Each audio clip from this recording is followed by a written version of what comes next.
Uh, Thank you very much, and good afternoon. My name is Robert Kirkpatrick. I'm here from the UN Secretary General's office to talk about a new initiative called Global Pulse. I'll be broadening the definition of crisis a bit. When the compound food, fuel, and financial crisis hit in 2008, world leaders knew populations around the world were being affected, but they didn't know how, and they had a difficult time understanding how to get information about what was happening at the household level in order to assist. The problem here is that household statistics take incredibly long to collect, months to collect, and sometimes years to validate before statisticians are willing to release them. That's a problem when you're trying to understand what's happening in real time on the ground. Here's a visualization that we put together with Good Magazine. You ask the question, how are we doing on the MDGs in the wake of the largest crisis in 100 years? We may not know for 2 to 5 years in some cases, because the data is so out of date about what's actually impacting households. So let's just get this straight.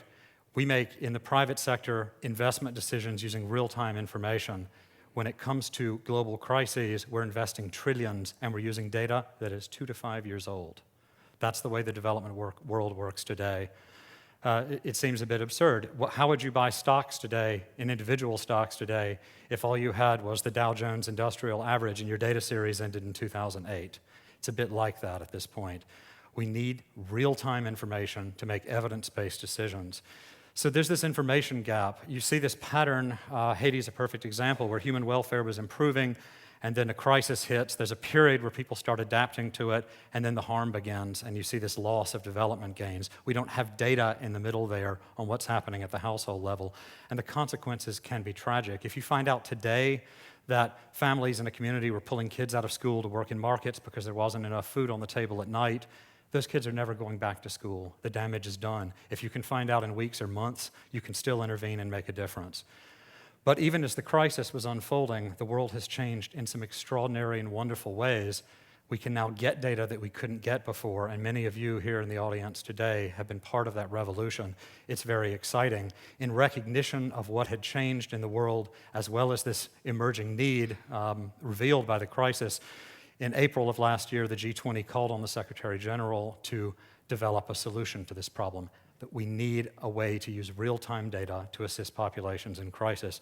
The project was originally codenamed GIVUS, or Global Impact and Vulnerability Alert System, but since people started pronouncing it JIVUS and even GIVUS, we decided to rename it Global Pulse, which only stands for Global Pulse, which is a lot simpler.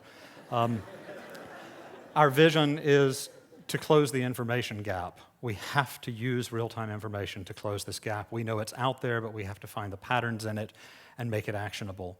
And our mission statement is quite simple, and I think you'll see our mission statement is that we want to harness innovation to protect the vulnerable, and that's innovation in approach, capturing local knowledge about patterns in communities, tapping into the open source community and linking them to the development community. We can't go this alone. We have to build this from the bottom up.